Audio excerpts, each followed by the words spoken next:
no keys. Push the start. Yeah. You know what it is. Everything I do it big. Yeah.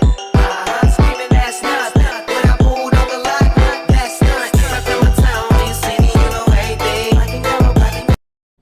Risiko pasar atau market risk adalah risiko kerugian yang bisa terjadi pada investasi akibat pergerakan harga pasar yang tidak menguntungkan.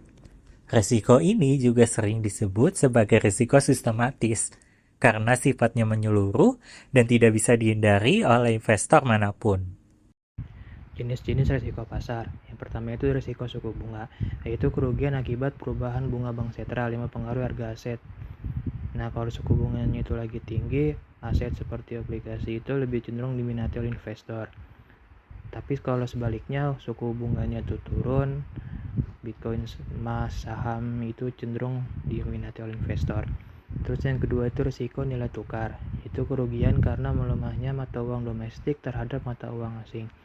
Contohnya rupiah sekarang ini sedang melemahnya itu ke angka 16.900-an terhadap dolar Amerika. Ya, faktor pemicunya itu adalah kondisi geopolitik dunia yang tidak stabil sekarang ini.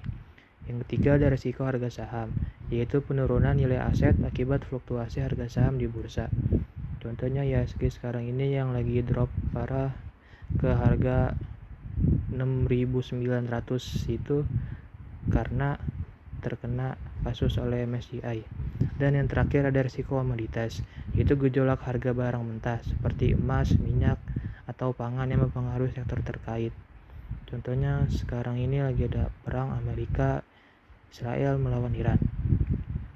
Selat Hormuz Iran ditutup, alhasil harga minyak dunia melonjak drastis karena Selat Hormuz itu adalah jalur melintasinya kapal-kapal pengangkut minyak di seluruh dunia.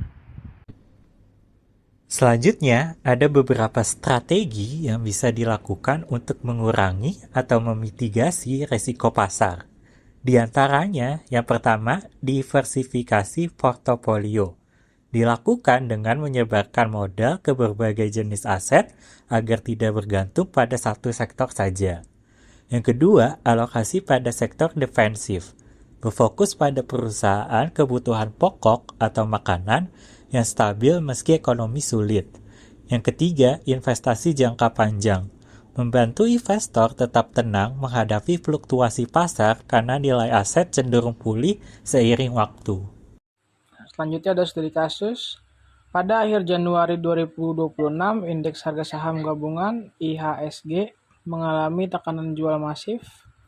Pemicu utamanya adalah keputusan MSCI atau Morgan Stanley Capital International untuk menunda masuknya beberapa emiten besar Indonesia ke dalam indeks global mereka dan memberikan peringatan terkait transparansi free float atau saham publik.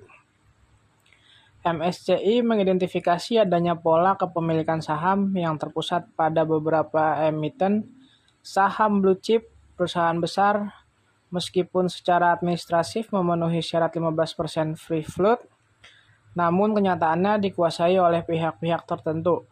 Hal ini memicu kekhawatiran global mengenai likuiditas di pasar modal Indonesia.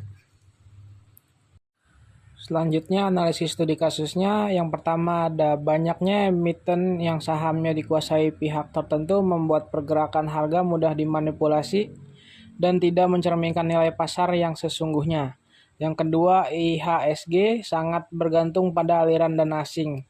Begitu indeks acuan global seperti MSCI memberikan sentimen negatif, fundamental yang tadinya bagus seketika menjadi hancur. Rekomendasi strategi perbaikannya, yang pertama itu audit transparansi kepemilikan terhadap seluruh emiten, terutama yang masuk kategori blue chip. BI harus memastikan bahwa 15% saham publik benar-benar dimiliki oleh investor retail atau institusi independen, bukan entitas milik pengendali yang menyamar jadi publik. Yang kedua, edukasi dan perlindungan investor saat pasar crash, yaitu dengan cara mempermudah akses data melalui aplikasi yang lebih transparan bagi investor agar mereka tidak terjebak pada saham-saham yang likuiditasnya tipuan.